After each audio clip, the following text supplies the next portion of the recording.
Properly. Just pick it like that. Good. Oh. One hand only. Go. Go.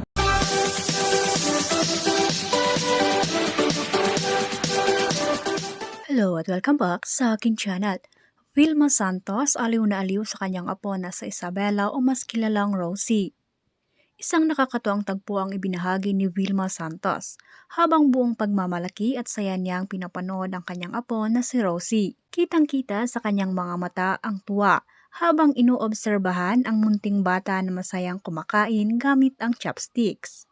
Isang simpleng bagay para sa iba, ngunit isang malaking milestone para sa isang lola na puno ng pagmamahal. Habang maingat na hinahawakan ni Isabela Rose ang chopsticks at sinusubukang isuwang kanyang pagkain, hindi maitago ni Ate V ang kanyang ngiti. Para sa kanya, bawat maliit na tagumpay ng kanyang apo ay isang napakahalagang sandali. Makikita ang kanyang suporta at paghanga habang tahimik na nakamasid. Handang umalalay ngunit hinahayaan ng apo na matutong tumayo sa sarili nitong kakayahan. But look at the, yeah. I thought you're using the one for kids. Oh, look, get it, get that. Get that, let's see. Show mom see nga, you can use the chopsticks. It's not even for, ano na, yung mga baby, ano. Hindi na training. Hindi na. Go.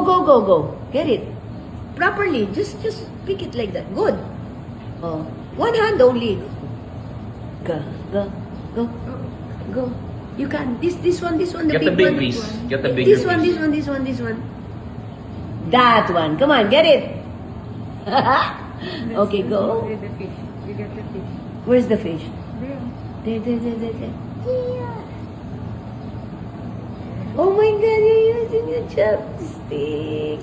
That's okay. Yay! When you can pick it up, you help it with your left hand. Yeah, That's go. okay. It's okay. That's how you train it. There.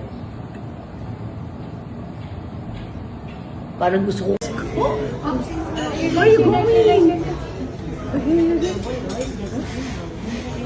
Kiss Mamsi with sound. With sound. Babay na. Kiss na lang with sound. Again, one more. Okay.